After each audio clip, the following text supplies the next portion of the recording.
Welcome to the Town of Derry Planning Board meeting for October 16th, 2024. We routinely start our meeting with a Pledge of Allegiance, so if you would rise and join me. I pledge allegiance to the flag of the United States of America and to the republic for which it stands, one nation, under God, indivisible, with liberty and justice for all.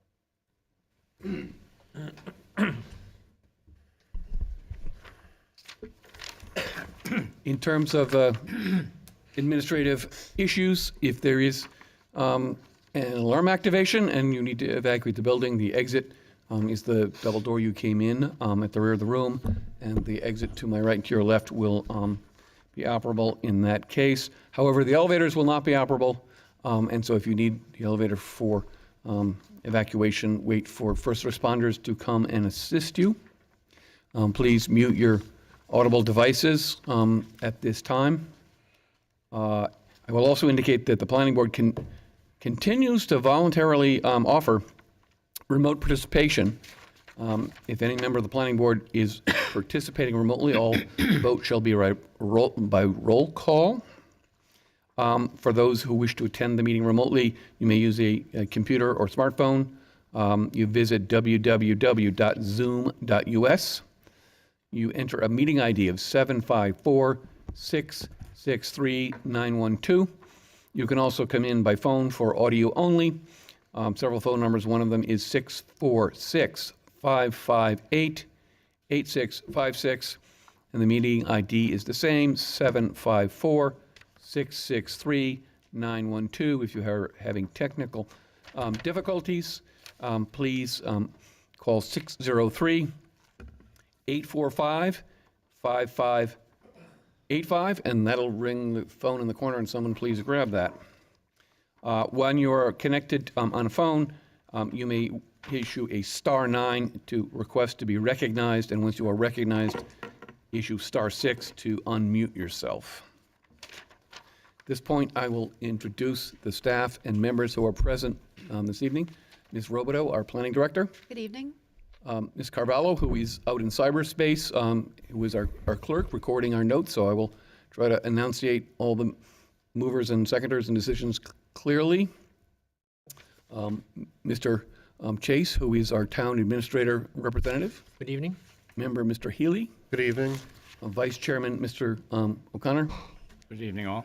To my far left is our Cable TV Coordinator, Mr. Preventure. Good evening. Town Engineering Department Representative Mr. LaRue. Good evening. Member Mr. Fishman. Good evening. Member Mr. Feinauer. Good evening. Member Mr. Myers. Good evening. Secretary Mr. Malamy. Good evening. And I'm Dave Nelson. I'm the chairman. So we will go through approval of minutes and correspondence very quickly, and then we will change the order of the agenda to move up the public hearing, and then continue with the rest of the agenda. So we have two items of escrow to dispose of. First one is number 24-29 regarding a project subdivision of land, map 17, lot 5, 2 lots, developer Red Tundra LLC. The escrow account is the same. It's a cash escrow, and the parcel ID is parcel ID 17005, 356 Island Pond Road. Action requested, please approve a final release of cash escrow in the amount of $4,276.80 for the above noted project. The amount to be retained is 0, and the account is non-interest bearing. Ms. Robideau? Mr. Chair, I so move. No. No. Mr. O'Connor? Yep. So moved on this. Second. Moved by O'Connor, seconded by Malamy to approve the release as presented. I will poll the board. Mr. Chase? Yes. Mr. Healy? Yes. Mr. O'Connor? Yes. Mr. Fishman? Yes. Mr. Feinauer? Mr. Myers? Yes. Mr. Malamy? Yes. And the chair votes yes. Next item on the agenda is item number 24-30. It is Bridgeway Christian Church. Developer's the same, escrow account's the same. It's a letter of credit. Parcel ID is 03117-025-148 Rockingham Road.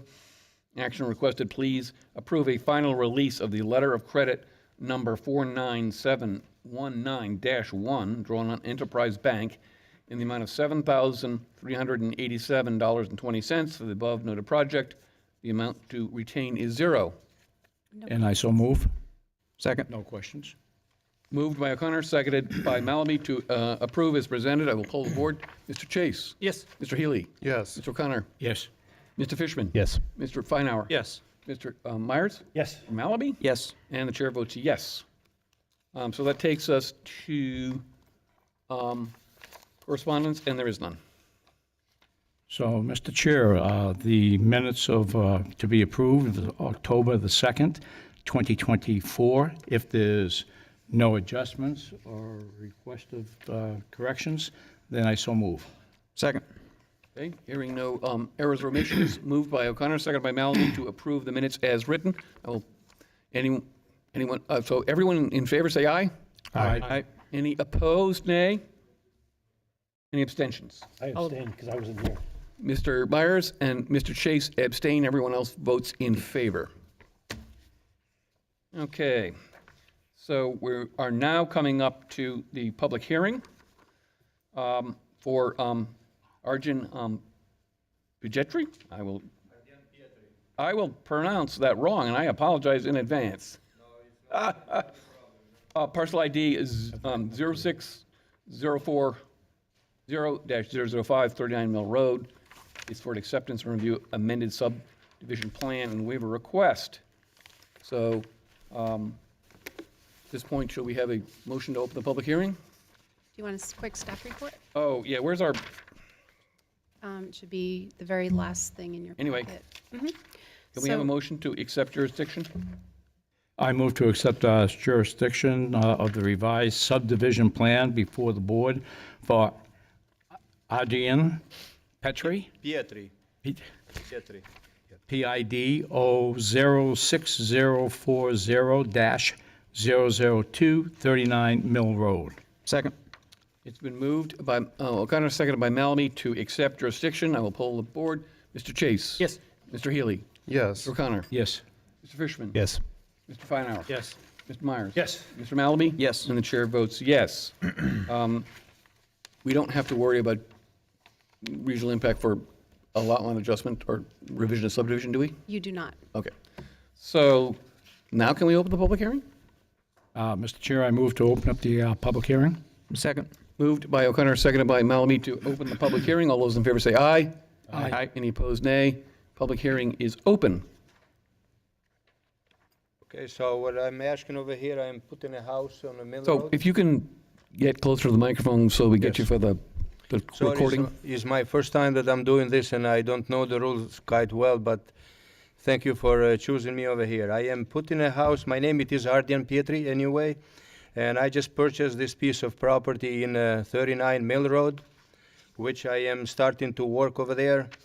I want to thank the town for giving the rights to build a house in there and do something, and I am very pleased to work with town of Derry anyway. I did put a house on the Leicester Lane, and I was very happy working with the inspectors and the DPW and all of you guys.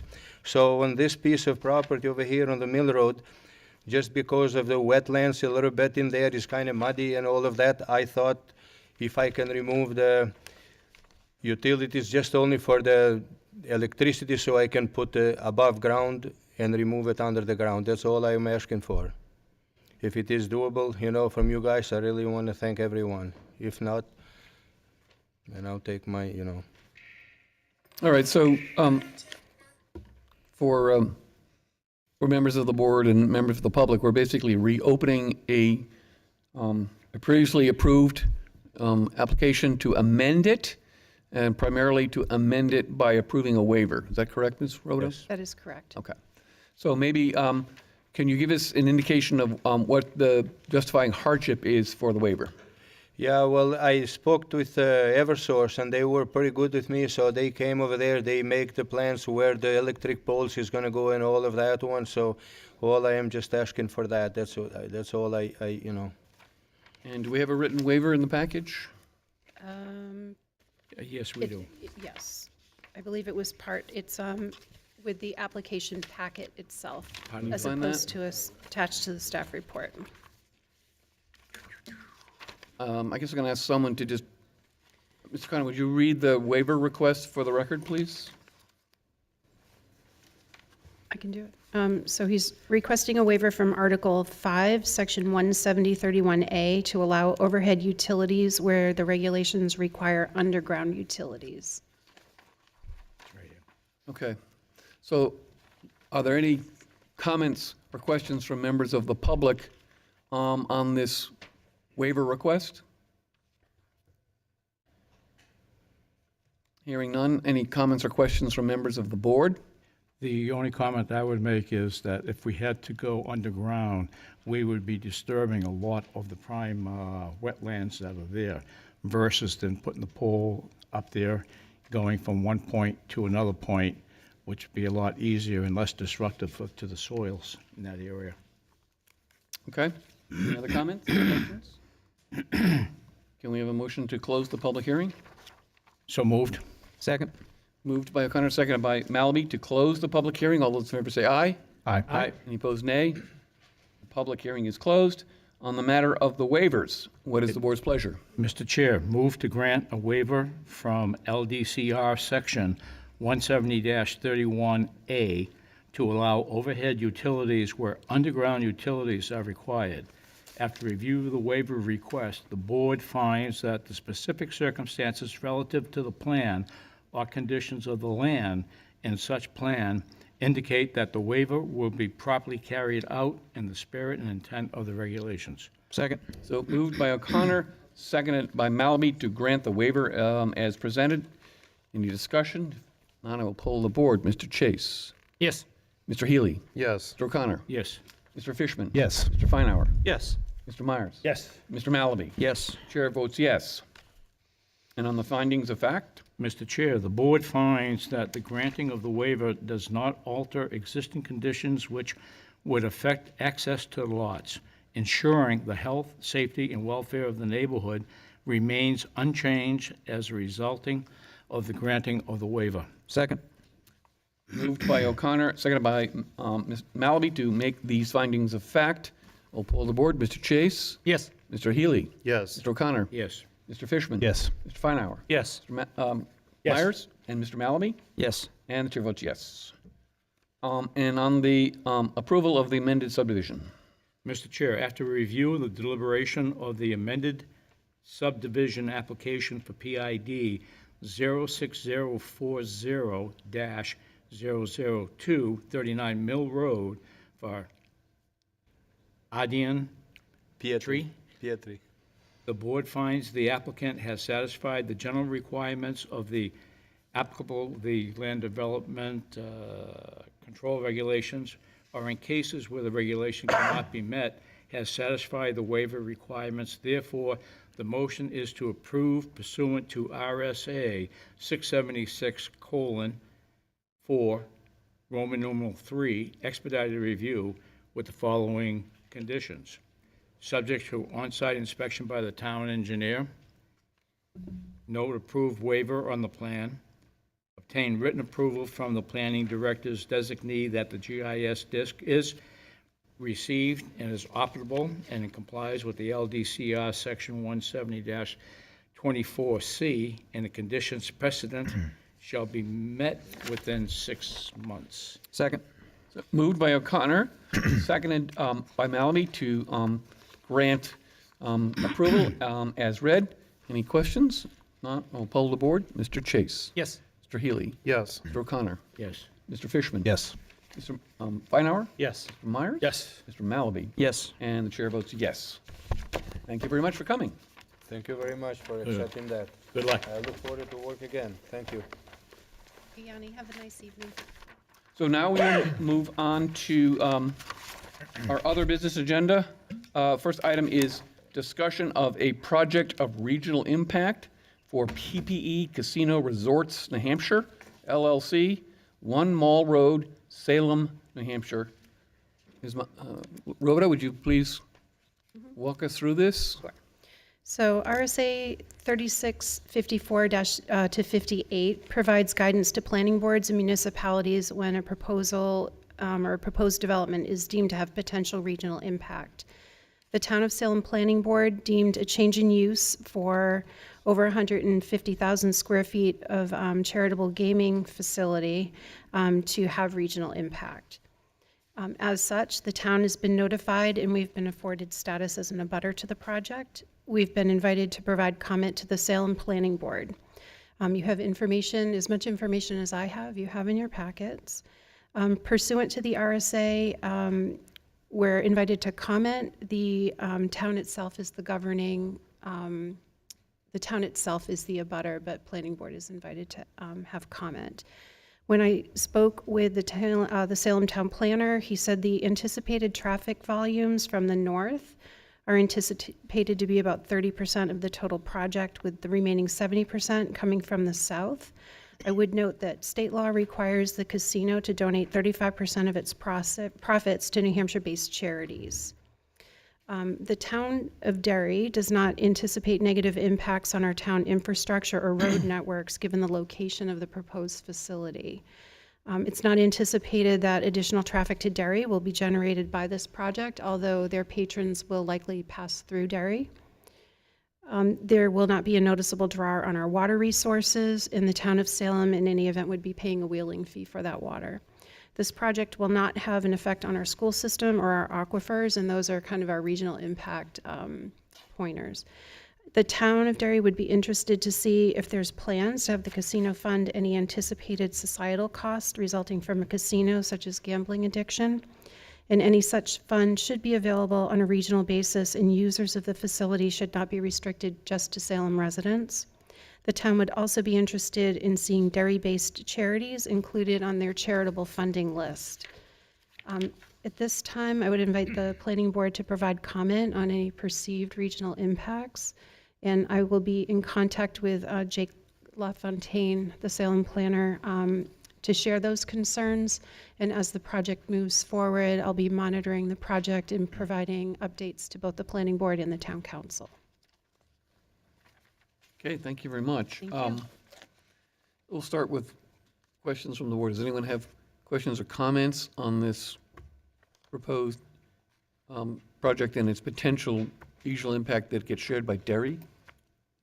Mr. Myers. I would think that it's very true that all the traffic that's coming, we don't care about the traffic from the south. That doesn't affect us. Traffic coming from the north is out on Route 93, so that doesn't really hurt at least the local roads.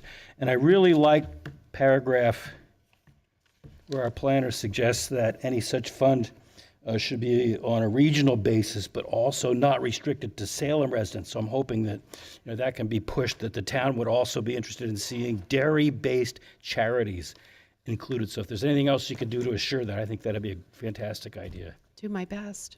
Okay. I'll do my best. Great. Okay. So, yeah, that raises a good question. Obviously, we have the right to make comments. I've never seen a plan like that come before this board. Does the Salem Planning Board actually have any binding say in how those charitable donations are made? I was going to defer to Bev Donovan, who actually sits on the Salem Planning Board. I believe they can place.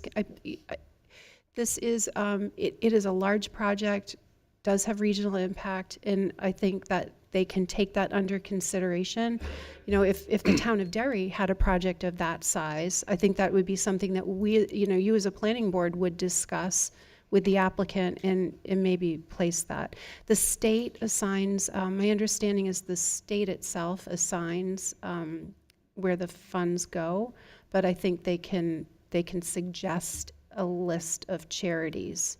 And that's why we're asking that they include Derry-based charities in with that.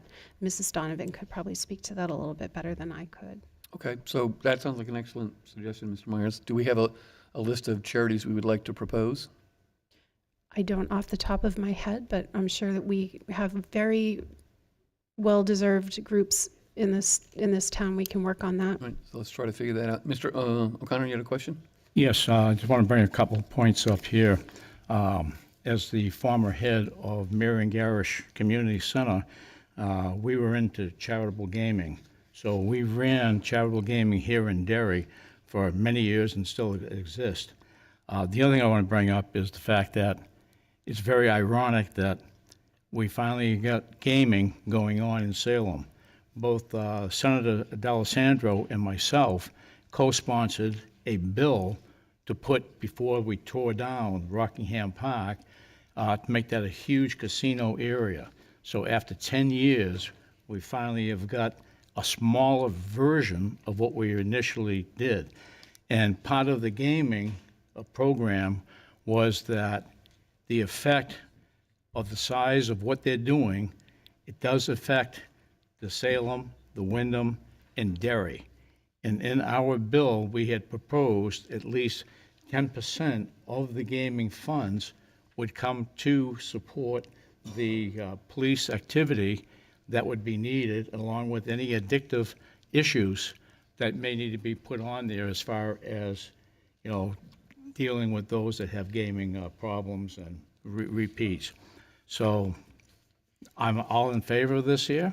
I think it's a long time coming, and based on what we can see what's going on with Tuscany down that area and Sal's, that looks like it's going to be done nicely, so I'm So again, supportive. follow-up question on how that would work. Is the requirement to help mitigate societal impact because of addictive behavior for gamblers, is that part of the charitable donation obligation, or is that a separate mitigation? Separate mitigation. It would be so. So again, can we identify agencies in Derry who might offer that service and request that they receive some of that funding? Absolutely. Okay. Other comments or questions? I guess I didn't see a full traffic study. I just saw a summary. I assume that some people might travel to Salem via 28, so there might be some impact on Derry roadways. Was there a traffic study that indicated the percentage of additional impact broken out by roadway? I can make sure that the entire traffic, they have a very robust traffic study. I'll make sure it's loaded to your OneDrives. I honestly didn't do a deep dive on it. It was more my conversation with Jake, and he said, basically a summary, 30% is coming from your direction. And I guess that if we were to identify those numbers, would the Public Works have any comments on potential traffic load mitigations, or? We don't have any comments at this time. Okay, so, and how long do we have to get them, or we have to do it tonight? No, their next hearing is not, they're working on, they were looking at something else at their next hearing in October. November is when they'll start looking at the plan again. So we have probably until our next meeting to All right, so come up maybe with we could those follow things. up at staff level on some of the identification of agencies and as well as more detail on traffic mitigation, get that to Public Works. Is there anything else that we would like to consider offer as commentary to the Salem Planning Board?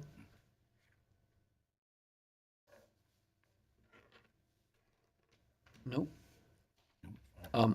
I see we have members of the council in the audience. Are any members of the council have suggestions that you would like us to make to the Salem Planning Board on this issue? No. Okay, great. You've covered everything, and legislatively, they handle the formula, the distribution of monies, and they are working on that. Okay, great. So I think we're done for now until we get some more feedback. Okay, And thank you. if there are changes or issues, you can, let us know. Absolutely. Excellent. Okay. So I think we can close out that agenda item. We next have architectural design review for a sign in the traditional business overlay district, parcel ID 300445 West Broadway for the grind. You have an image of it in your package. What is the board's pleasure?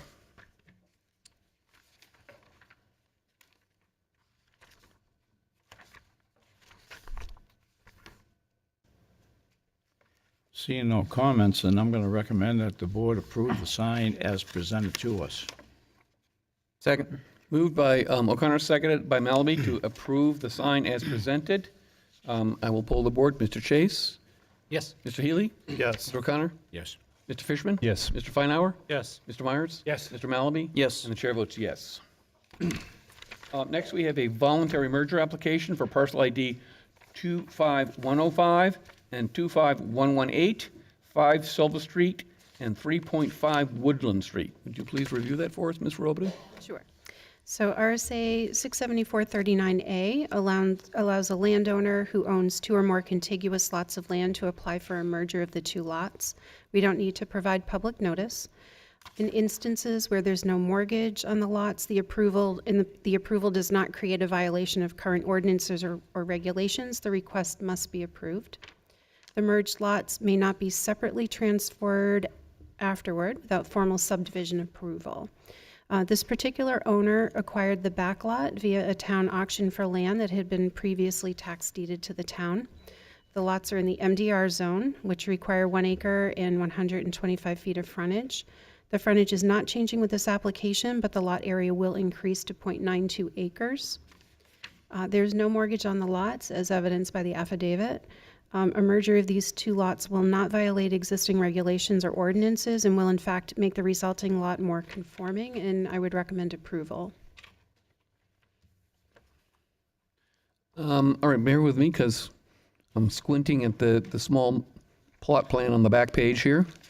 For the small. So I assume that the two lots that are shown in outline are the lots that are being merged. Correct. Is there any notation that the lot line that's shown between them is to be removed, deleted, or extinguished?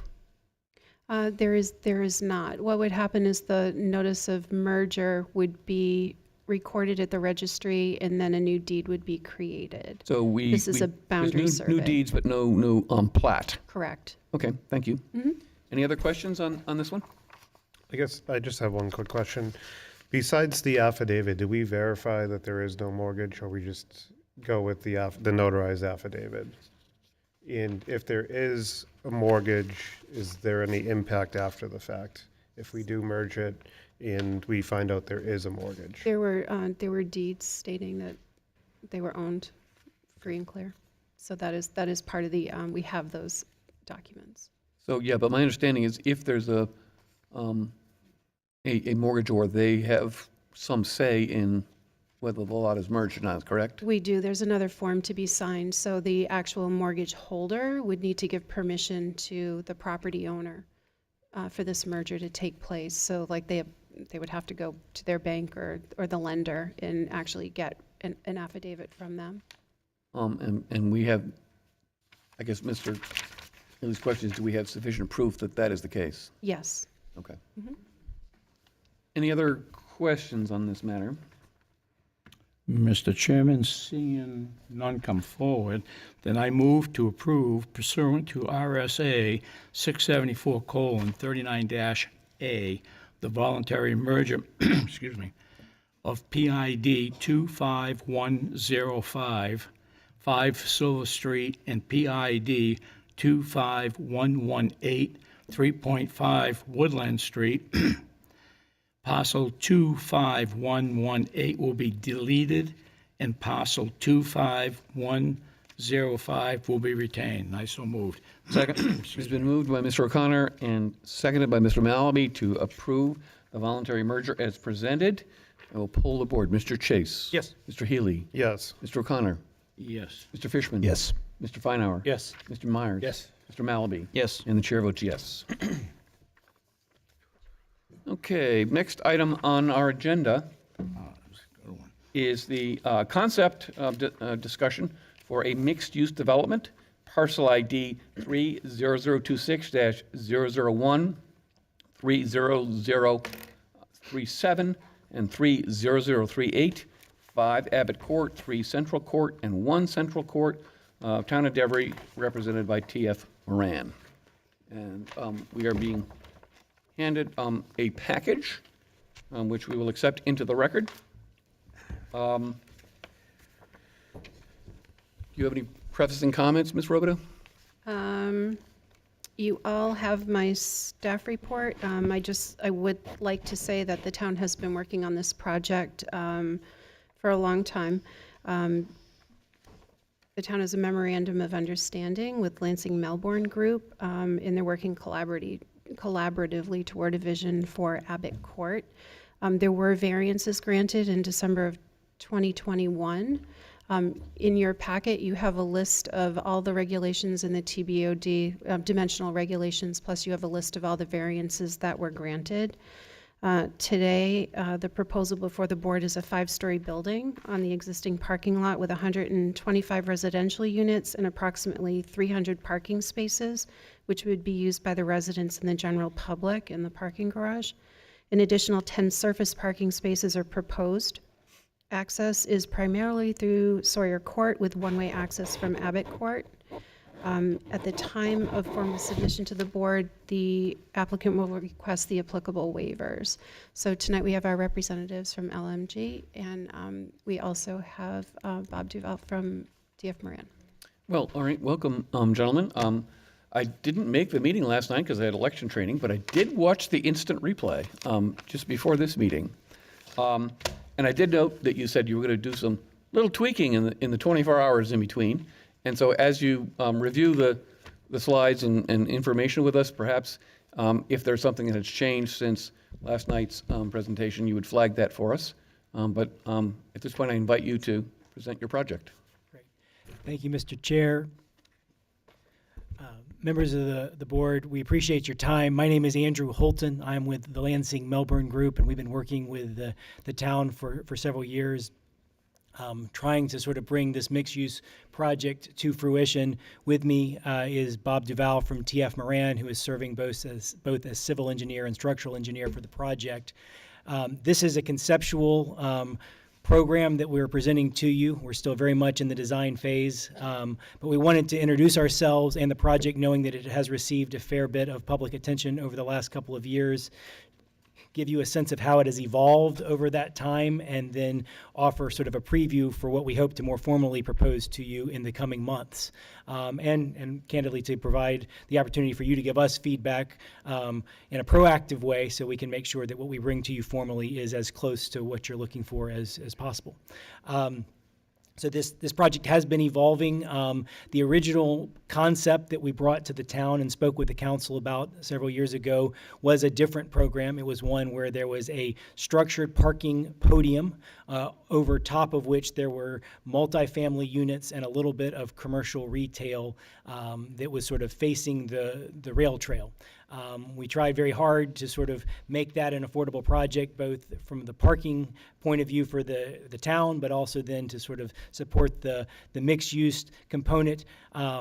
Unfortunately, we were not able to find a feasible sort of framework to move forward with that project, and went back to the drawing board to come up with another program that we think will meet the town's stated needs, but also allow for the financial feasibility to move forward. And so what we're proposing for you today is a parking structure that is independent structurally from the multifamily. It will be a precast concrete parking structure that would then be wrapped with a U-shape multifamily building. We sort of consider that phase one on the parcels that you see before you.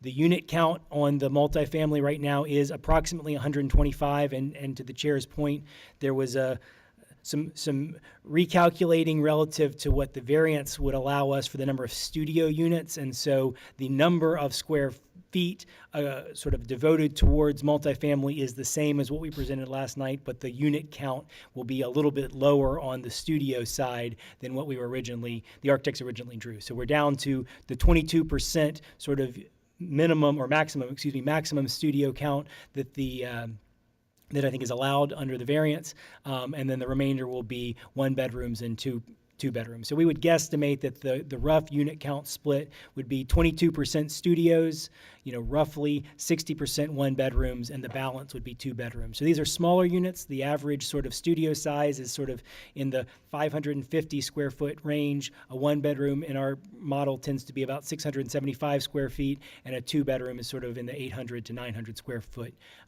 range.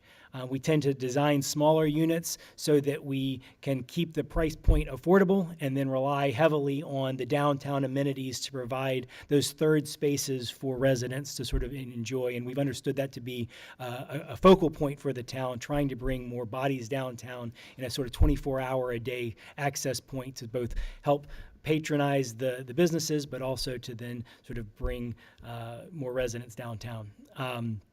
So we're excited about the project. The drawings that we've shared are, like I said, conceptual, and so we're still working through the fine points. One of the features that we've been working with your fire department and with the town planning staff on is the sort of fire access at the rail trail level.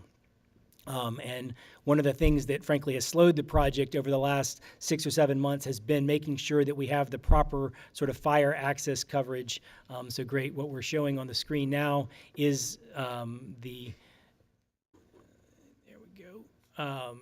is sort of that rail trail view. And you see here sort of the U shape around the parking structure. And so there would be a fire lane sort of built there adjacent to the rail trail. We think that provides an interesting opportunity to sort of activate the plaza that's already sort of underway, connecting the Merchants Row sort of area to the rail trail. And we think that there's some great programming opportunities there, maybe to sort of host seasonal markets and sort of outdoor sort of retail experiences, not in a permanent way, but sort of in an active way, sort of through the appropriate seasons, and then provide connectivity visually to the multifamily component and then the parking structure as well. In what we've presented initially to the council and hope to formally present to them as part of a master development agreement later this fall. We would also see a second phase that would have a parcel. It's not sort of currently shown here, but on the plan, it's sort of plan southeast, and we would propose a mixed-use structure that would be roughly 10,000 square feet of commercial use and then roughly 20 residential units. We would see that developing as the first phase is sort of coming to fruition, and are looking forward to working with your team, specifically Bev Donovan, to generate interest and potential tenancy in as much commercial use as possible in that supplementary space. So with me, as I said, I have Bob Duval with TF Moran, who is sort of helping us with the site plan and will be the technical experts in what we will ultimately submit to you for formal review. And so I'll ask Bob to sort of give some highlights as well, and then we are open to questions and comments from the board. Thank you, Andrew. So what you see here, this is the cover page of what was just handed out to you, and this is a view looking down the rail trail from the north to the south, and you can see that what you see from this view is the top level of the 4-story parking deck and the top 3 levels of the 5-story residential wrap around the outside of the parking deck. You can see also that there's an entrance at this level from Merchants Way into the garage at the 3rd level. So, and the other significant thing is that there's a steep slope just to the right of the fire lane that Andrew had mentioned. The fire lane is just to the right of the rail trail. The rail trail shown a little more tan colored, and the fire lane more pavement colored. So that large slope would be filled in and retained by the garage, and it makes a nice, even, level surface there for, well, all the activities that take place on the rail trail have more room to do so now. Going to the next page shows existing conditions. The existing Abbott Court parking lot with roughly 100 parking spaces existing. And then the grassy, empty area to the south. The outline of the property that we're discussing here is shown shaded in a light gray. So you can see that it extends. About a half of it sits over the existing parking field, and then the other half is built over the grass area to the south of that. And this, you can also see by the number of contours that there's quite a bit of height difference between the trail and the grade at the bottom. There's about 20 feet of height, which varies a little bit lower to the left and a little bit higher to the right between the rail trail level and the ground level. Then the next page is a sort of a bird's eye view of what a conventional site plan would show. The blue area is the residential wrapping around the parking structure, and then the parking structure itself is in the rose color. And the overall number of spaces is about 300, and I say about 300 because just as the residential is still being developed, so is the actual layout of the parking garage.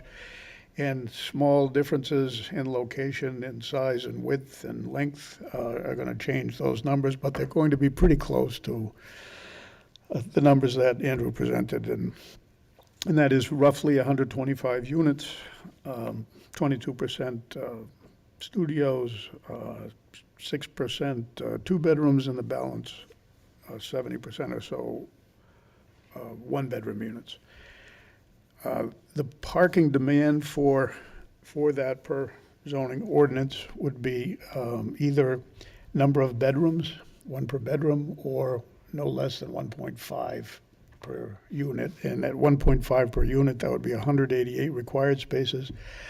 Again, we're providing 300 spaces, so you can see there's over 100 additional spaces available for, at all times, for commercial use or other use, public use. And this is actually significantly higher than what the original proposal was, which was 200 plus units, 330 parking spaces, where 393 would be required. So there's actually more spaces available with this proposal to the public than there were in the original proposal. Then the next sheet shows the layout of the ground level. And there's quite a bit of slope on this site, both in the lower level as well as between the rail trail. There's about 9 feet of elevation difference, as you can see in the little bullseyes at the bottom of the plan, from 245 to 254. So what that means is that the grade is rising continuously as you move north from the main lobby and amenity space in the south west corner, as you move north alongside the building, which means that access really can't be provided from outdoors to these units, because they're starting out essentially on grade at the lobby, but then they're being buried a little bit as the ground line raises against those units. So the units, and you'll see this in the architectural rendering, are actually stepping up on the ground level, and then the second level and upper levels are all level, but the ground level actually has to slope up and access is limited. So what that means is that there's really no possibility for commercial use for that portion of the ground level, because there's no outside access into those units. So you would have to actually enter through the lobby to get into those units through the inside, which is fine for residential units, but not so much for commercial space. So we may need a variance for this because of this topography of the site that really limits the amount of commercial we can have on the ground floor. And that's one of the questions that I posed to this board. Would this board be, supportive of that requirement? I know the zoning board makes up its own mind, but we'd like a little feedback on whether you think that's a good idea or a bad idea for the ground level. So, did the zoning board indicate that they wanted some minimum percentage of retail or commercial square footage in this building, in their decision? Are you asking what that minimum percentage was? Yeah, I'm asking how tightly the zoning board specified what you had to do. There's 13 units on this floor, and if we say that they're averaging, 600, 500 even square feet, that would be You stand there, the mic. 6,500 square feet, and we have, counting the lobby, we have 2,000 square feet. So we have about a third, 30%. I mean, we can talk about that with the staff in between. All I wanted to get to is if the zoning board put a condition on their variance that said you have to have so many square feet of commercial, then you'll need to go back to them and make the case that you can't really do that because the planning board can't override those conditions of their variance approval. It's really where I was going. Right, and we understand that, and we would go, obviously, to the zoning board first. But from a planning perspective, I think it makes sense that we provide some degree of commercial at the ground level, but the lot limits us just because of the geometry of the ground floor and the nature of the building itself, that it really doesn't work very well. So not to say we can't try to work around that, but as presented, we're showing roughly a third of what would otherwise be required. We do have substantial trash storage MEP space on the north, and also another mechanical, electrical room on the south, which I suppose is not commercial, but it's also not residential, and that takes up another maybe 1/3 of the ground level. Well, I mean, since we're asking about, are there opportunities for, retail or commercial in this building, I am going to sort of echo the sentiments of Mr. Gordon Graham from last night. Should be no surprise because we work together on many of these grassroots civic visioning programs. And while I know that you have a lot of different people pulling you different ways in terms of design constraints, I'll just make the observation that the grassy area and the 22-foot fire lane that extends beyond the entire length of the building is maybe a lost opportunity for very small-scale retail. And I guess what I had in mind was not a big store, but, little, I'll use the old-fashioned word, vendor stalls. Something with, a roof and a door so that they could be used all year round, but not much bigger than a living room, that would be able to host small boutique businesses, pop-up, activities and events, or maybe even be a winter home for the farmer's market.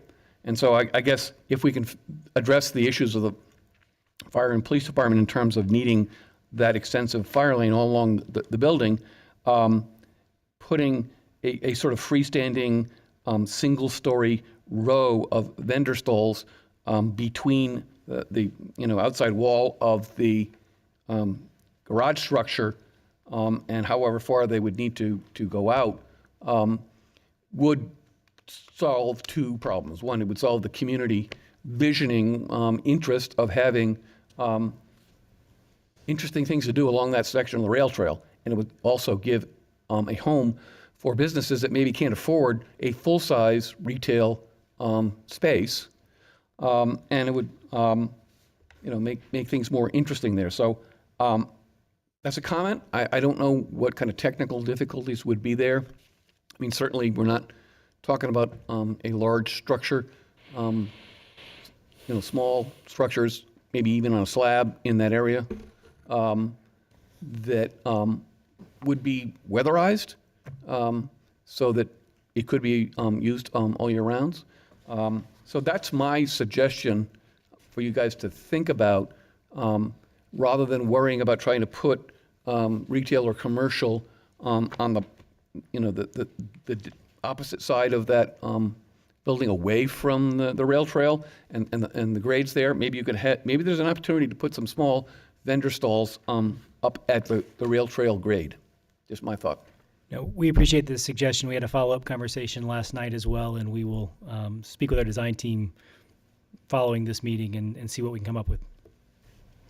Anyone else have particular comments about the whole commercial component? Mr. O'Connor? The commercial piece of it, no. Anyone have other thoughts on Mr. Myers? Yeah, I'm fairly familiar with the area, and I'm just thinking, the beginning of the rail trail there, I'm looking at this drawing, I think you call it the number 1 or the rail trail drawing. There's a big, I think you said 20 feet, it seems like more than that of a drop off there. So number 1, there's a lot of fill to get from what it is now to this drawing here, isn't there? There is. Okay, and so as chairman just pointed out, fill goes pretty far back. I didn't analyze the drawings enough. How far back does that fill go? Goes the length of the project, really. Okay, all right. And how long is that? I'm sorry.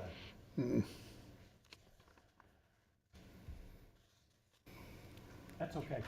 My question really, though, is about commercial. That was my first thought when I looked at the drawing. I mean, I love it. I think it's a great idea. That area needs something, and this looks good. But my first thought was, yeah, why don't we have some commercial or vendor stalls or something like that? But then I'm thinking, the brick building in front of there that's across from Sabatino's, the Abbott Park, the businesses come and go in there on a 6-month basis. Not only the ones that face Sabatino's, but the ones that are around front on Broadway. I think now it's right now it's a tattoo place. Before that, somebody actually with the town's, blessing, had some kind of a surgical nurses school in there that lasted maybe a couple of weeks. So I don't see it as an area that's really prone to commercial development. Maybe I'm wrong, I don't know. So I wouldn't think that would have to be a big requirement, even though I'm a big proponent of commercial. Those are my thoughts. I think it's a great idea. Thank you. We definitely hope to study the technical aspects of it and see if we can come up with something that attends the multiple pieces of feedback we've been getting, and where we feel like we can't quite meet the request, we hope to at least have a reasonable answer for why we've struggled to sort of make it work on the site. I sort of interrupted your flow as you were musing about commercial content. Maybe you want to just continue with other parts, and we'll get to questions on those as well. A couple of things. One, that the building that Andy's making reference to was looking at to be a generation type thing where people can come in and hopefully with sponsors to be able to establish businesses, being in a small conglomerate area. That was some of the original intent of the 6 location.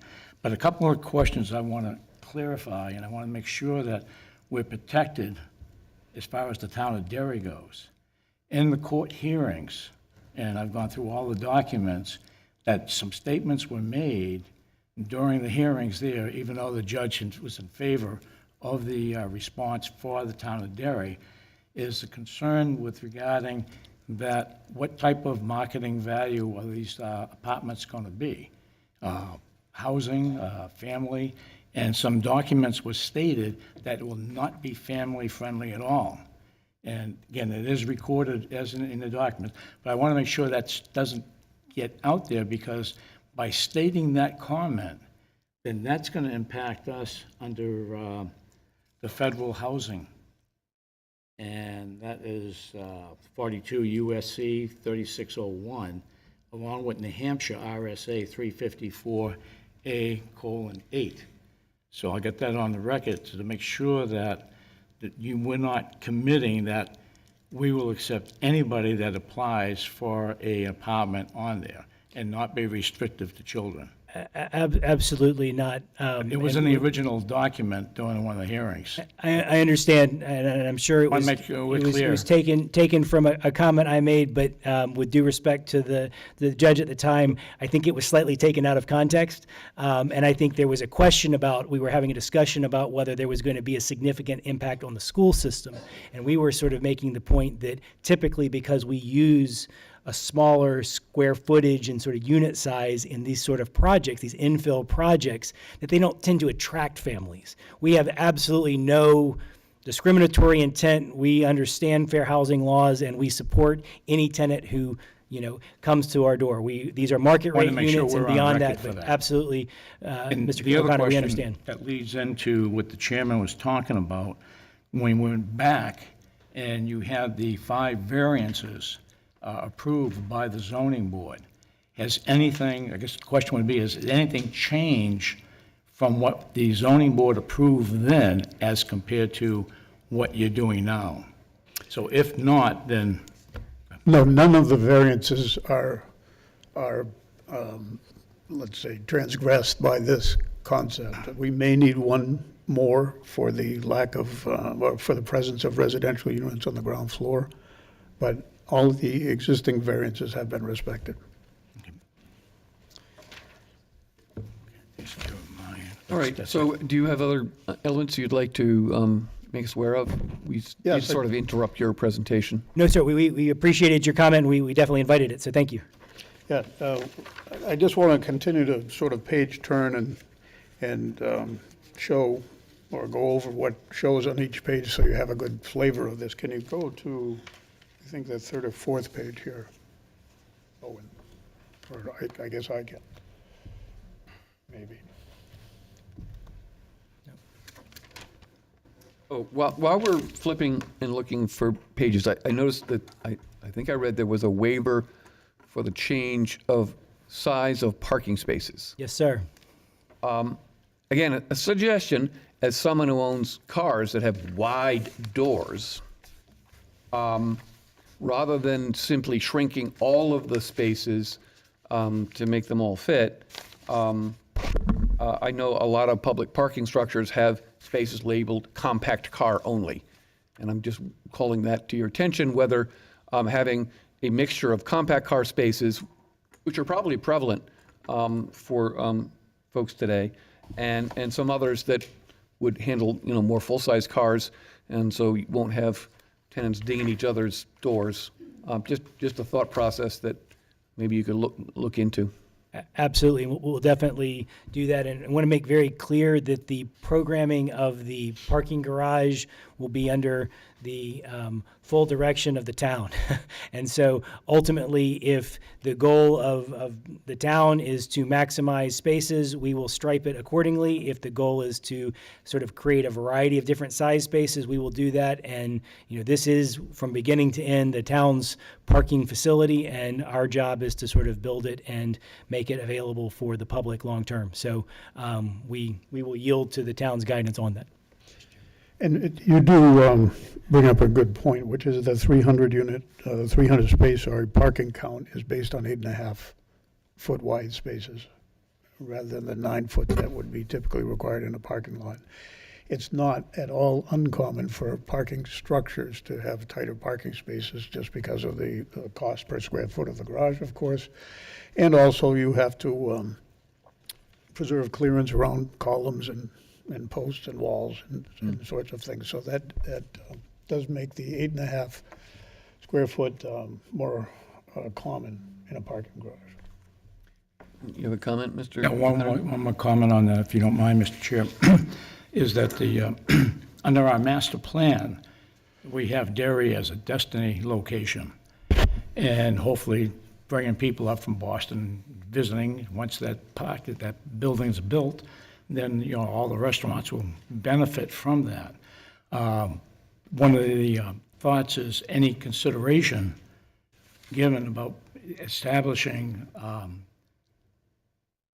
not solar power, but the electric car positions down there.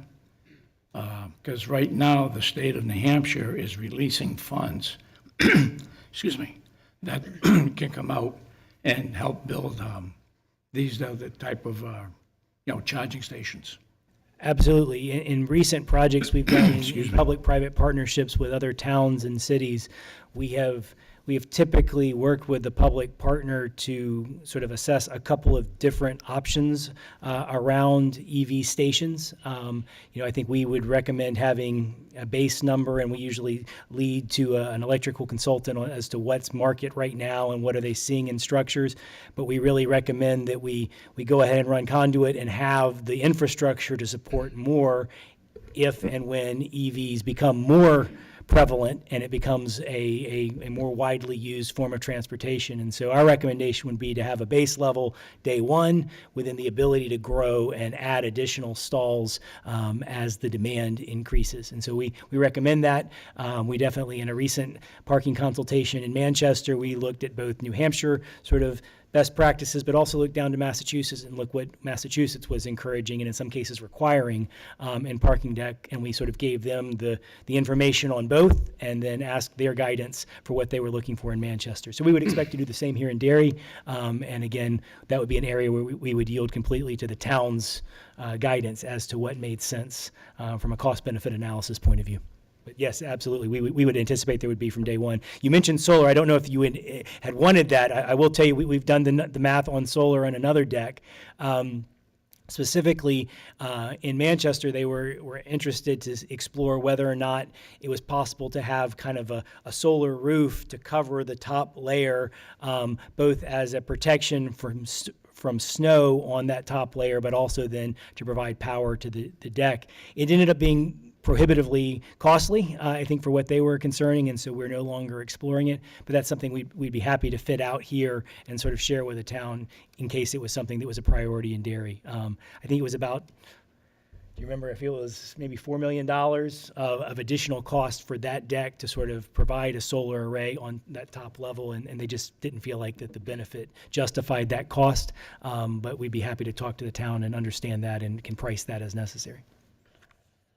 So were there any other waivers that you would, at this point, think would be part of a formal application that you'd like to get some feedback on? Yeah, another waiver that should be considered, and we'd like your feedback, is the residential buffer requirement, which requires a 50-foot landscape buffer between residential uses and commercial uses. So to the extent that there's any commercial facing the south, then it would require a residential buffer. So as it sits now with only residential facing the south, even if it's, even if we need a variance to get it, I guess. Yeah, so I guess it's hard to figure that, because that was probably written not thinking about multi-use facilities. And that buffering requirement is something that the planning board can waiver if there's a justified hardship, and you can indicate the spirit and intent of the regulation would be met with something other than that. So, Mr. Chair, yes. that buffer that he's talking about is a buffer for a residential district, not a residential use within the district. Ah, okay, that makes a difference. Yes. It would apply to the southern portion of the property. I think I think you have an MHDR lot down closer to the other end of the project, but not for this particular portion. Well, hopefully we don't need it then. But I appreciate your comment just the same about the spirit of the ordinance. And if it turns out that it does apply, then we would seek that waiver. Then skipping ahead a few sheets, there's some cross-sections that I think explain a little bit better than the plan views.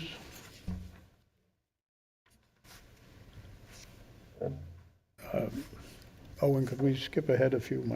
For some reason. And I assume that the parking garage has two, halfway vertical splits, and that's because there's a ramp that continually goes up Yes, as sir. you go around in a certain direction, right? Yes, exactly, yes.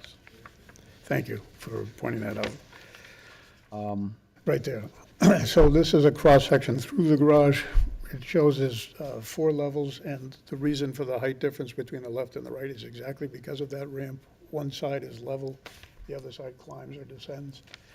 And then you have the rail trail level on the right at elevation roughly 274 at the highest point, and that reduces as you move south. And then on the ground level, actually at the lowest ground level is 246. So, you're closer to 30 feet of height at the maximum height, but they don't occur at the same place. So that's why it's more like an average. Sure. Yeah, I mean, you guys gotta listen for yourself coming back through the PA. Thank you. So the difference in height is probably an average of 20 feet, but the absolute difference in topography is 30 feet. You can see the 5-story residential at the left-hand side of the picture. And you can see that there's a wedge of fill there that was already talked about as being, requiring quite a bit of fill, but then the excavation of the lowest level of the garage is going to generate a lot of excess material. So it looks like that the site it will probably be close to balancing. I mean, I appreciate the fact, even though we've deviated from the original vision, one of the side effects is you're not building, 3, 4, 5 stories of residential on top of a 2 or 3 story parking garage. And so the overall height impact to the downtown is mitigated. Very true. Exactly. We felt like that was a trade-off that was on the positive side of the ledger Yes. and having to make the shift, and Yep. it feels a little bit more true to scale, I think, in Yep. the area. And so if you can go to the next page, this shows a little bit of an expanded view looking south from the rail trail area. And you can see that Abbott Court, which comes downhill from West Broadway to the right of the brick building in the foreground, makes a turn in front of the residential units and then joins Sawyer Court with a left-hand turn that runs along the west side of the building. So this shows that view. The next page shows the ground from that first left-hand turn as you come towards the west on Lower Abbott Court. This is where the parking area would be now. If you're standing here, you'd see the existing parking lot. And you can see the drop in grade as you move south along the building. You can see that you have very short windows with low to the ground in the corner closest to us, and then you can see the windows get larger, and then you go down a flight of stairs, and then the windows get larger still. You can see where the floor level steps about halfway down the building. As you continue to go down, there's a second flight of stairs, and then you end up at the actual ground level in the extreme right side of the picture here. But you can see also that the upper levels are level, and it provides an attractive appearance to the building despite that topography difference on the ground level. Another thing we would like the boards to comment on, and I'm going to maybe go through the rest of the renderings first, is just this is conceptual. The architecture is by no means fixed, but it would be something that we'd like to get some feedback on. Do you like it? Do you not like it? And so let me go through the. So I'm one of the original champions of our architectural design regulations back in the day. And what we attempted to do was create levels of sensitivity depending on the district and what was surrounding the project. But we tried to create a vocabulary of design elements that we wanted the architect to say, I've used this, I did this, I met this because. We don't try to dictate what it looks like. We just want you to go through the architectural design regulations, use the tools and the vocabulary it provides to create an appropriate level of design quality for where you are located. Looking at these concept drawings, I think you've made good use of many of those concepts already, and so I wouldn't have any objection to something that looked like this. Thank you. Any other comments on the architectural from members of the board?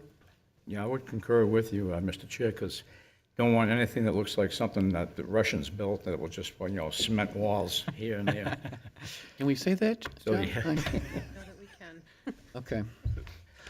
Yeah, so I think, with the fenestration and the different roof angles and the step backs, you've broken up, the potential massing of the building, so, yeah. Big time, yeah. When you do a formal application, we actually, it may stop at the TRC level, but we actually like your architect to go through the architectural regulations and, just write a little sentence or paragraph like, here's how I met all of those things. Absolutely. And then the next page shows an aerial view from the south, looking northeast across the back entrance to the parking garage at the lowest level. You can see there's a little bit of a gathering space on the lower left corner, and then you can see the number of stairs you have to climb to get from that level up to the rail trail. But in that space to the right of those stairs would be the fire lane, which provides a paved surface, and there is also some grass up there, which you don't see in this picture. Well, you do, between the rail trail and the fire lane, which actually is wider as you move to the north. So I know it's not standard practice for these kinds of, CAD-generated renderings, but in certain of them, it might be useful to at least sketch in the adjacent buildings that are already there across the rail trail, just so that we have an idea of design, color, scale, so we can kind of relate it. I mean, when it looks like this is the only thing that's built in a field and there's just trees for miles, it kind of helps us to have some context. Just a Understood. suggestion. Thank you. We'll take care of that. And then last page shows the west facade of the building with the stairs and the rail trailer we're just looking at in the right-hand side background. This is probably the most expansive view of the building. So again, if you have any comments regarding the architecture that can help steer as we move ahead with final plans, that would be helpful. Does anyone have any additional architectural comments at this point? Okay, hearing none? Thank you very much for your time. We appreciate it. We appreciate the feedback. We've taken notes on what you've said, and we look forward to coming back to you more formally in the coming months as the project moves forward. All right, Can I just make Mr. Chase? one comment to go back to the commercial portion of it? Sure. And I understand what you're talking about on this west facing, and having storefronts down there really isn't conducive to what we're looking for. But if you go back to your original page, the first one, the rail trail southeast, I have to agree with Mr. Nelson. I think there's a missed opportunity, even if you were to change you call it the parking lobby, and even though it's on the third level, why can't the commercial come in on the third level where you get walk-in traffic off the rail trail and Merchants Row? It doesn't have to be on the first level. It can be on the third level, which is where it's more appropriate. Even if you deem it not feasible in front of the parking garage, which is where I believe Mr. Nelson is correct. I think that's where it should be. But if it could be moved onto either end, there. So what if it comes in on the third level? It's walk-in traffic. It's more appropriate than it would be on the west side, way down in the bottom. Sure. Nobody's walking anyway, if you could give that some thought. Absolutely. I think it's definitely something for us to explore. And I mean, we've been working with Bev now for several years, trying to explore what we feel like is the retail demand and the commercial demand. And that's going to be a big driver for that. I mean, I think that's, for us, coming up with a feasible project has been a challenge, especially in the macroeconomic environment that we find ourselves in. And so we need to make sure that if we're building space for that sort of tenancy, that we have sufficient demand to support it. And we've heard that there is some interest, but as I'm sure you're well aware, new construction is sometimes hard to pencil out for retail operators. And I think that's one of the things. So the idea of having some supplementary structures is something we'll definitely explore, because we think that might offer something that allows for kind of a win-win. But we'll definitely take all these notes back and work with our design team to sort of think about how this whole plaza for the rail trail and the connectivity with the fire lane and ultimately then the tie to the garage can come together in a way that really makes something special for the town. Yeah, no, thank you very much. And I will give a mea culpa as a planner. We have been guilty in the past of trying to create implementations of community visions without actually doing due diligence on marketing, because the old build it and they will come is just not really true. Build it based on really good marketing studies, and hopefully they will come is probably more accurate. And that's why I would suggest that the kind of thing I was suggesting was very modest in size, and I would think that we could do some outreach to the potential actual people in town who would use it, like the people for the farmers market, other small shops that really want to get started, can't afford a full-size shop. And so I know that Beverly has bravely promised to help pre-fill the slots to make the financing work. And so maybe we could tag onto that and identify organizations and vendors in town that would, be happy with, a single room size vendor stall for selling their, jellies or, whatever they're doing. Well, to that point, in between last night and tonight, we had a meeting with an operator who is known in the region, and we think is a successful operator. And we talked about what would it look like if they had a presence somewhere downtown, maybe in the site, maybe not, and then sort of saw a satellite sort of stall, if you will, sort of tied to the rail trail, and could they make that work? What would be the requirements? And so they're thinking about it, and we said that we should sit down with Bev and sort of walk through sort of what the requirements might be and see if we can't come up with a plan. So we're on it. We agree with you. We'd love to sort of make it work, and if for some reason there are impediments to the success, we'll sort of share those freely and see if we can't together come up with a solution that works for everybody. Well, thank you very much. Thank you. Thank you. All right. Are we set with this? Everyone on the board set? Okay, so we can move on from this agenda item. Thank you very much for coming. We appreciate all the information. Thank you. So I guess next is Planning Director and Chairman updates.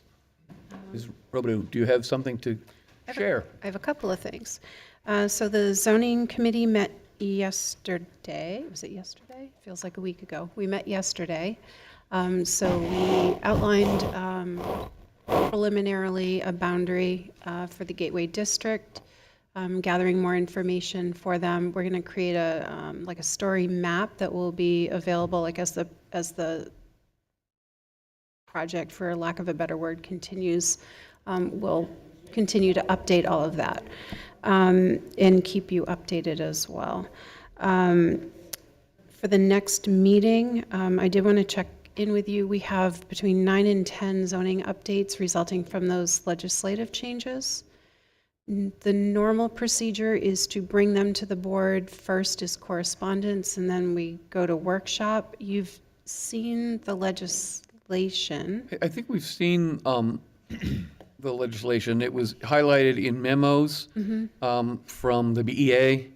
Some of us went to video seminars that highlighted it. I suspect that we're sufficiently aware of what the issues are between those memos and your memo that we could probably start with a first workshop. Perfect. Anyone would object to that? Okay, thank Okay. you. That sounds more efficient. And then, so we'll schedule a workshop for our next meeting. The other item, with regard to training, I know that I've been sending out emails. Don't forget, you have to do at least one training a year. Let us know if you have attended any. I'm in the process of working on the Housing Champions application with the state. One of the items that we need to meet is we need to show that our planning board members and our zoning board members, we need to show proof of the training. So if there are any that you've attended, either watching it online or in person that you've forgotten to, let us know. If you could please get that information to Caroline or myself, it would be really helpful for that application to the state of New Hampshire. Additionally, there is a planning board handbook available on BEA's website. That is, for me, you've all heard me say it, that is like my Bible. I go to that for everything. There is a review of that document, and then you can take a test and get a certificate. It's not a graded thing. You pass or fail, they give you a certificate. I don't think it takes very long, but that will also give us extra points for our application. The reason we're really interested in this Housing Champions opportunity because it allows us to get a leg up and in extra points when we apply for other grants or funding opportunities through the state of New Hampshire. Particularly, we want that to be able to apply for that $10,000 a unit for residential that comes to the town for the town's use. We can't do that if we don't have the Housing Champions designation. So I would ask for your help on that.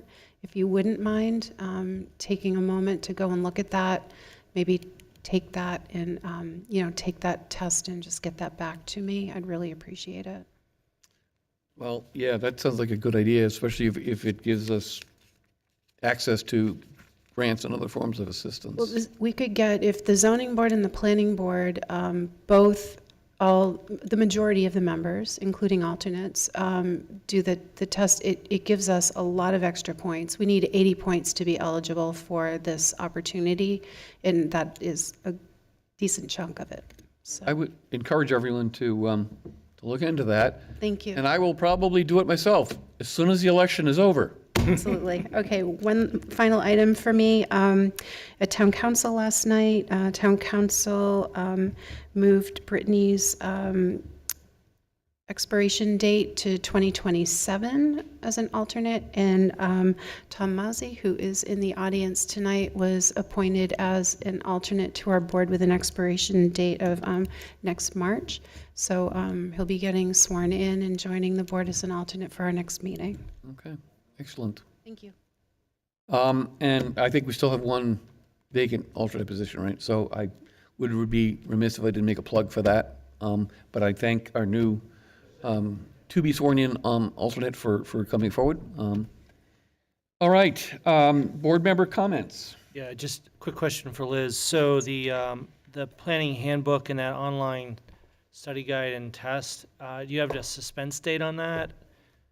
I have to get the application to the state by no later than the 8th. I never like submitting on the deadline, so. The 8th of November? Yeah, or maybe it's the 15th. I have it targeted for me for the 8th, so, Okay. for the 15th. And it's just the majority of the members, so. And so we get points for the certificate for the test. We also get points for the training. So they're two opportunities. Any other board member Thank you.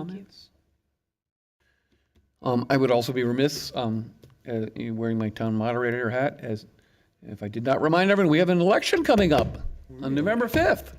So we expect to see everyone in town there, right? Not at the same time. Not at the same time, please. All right. Any other business to come before the board? If not, motion to adjourn. So moved. Second. Moved by O'Connor, seconded by Malamy to adjourn. All those in favor say aye. Aye. Aye. We stand adjourned.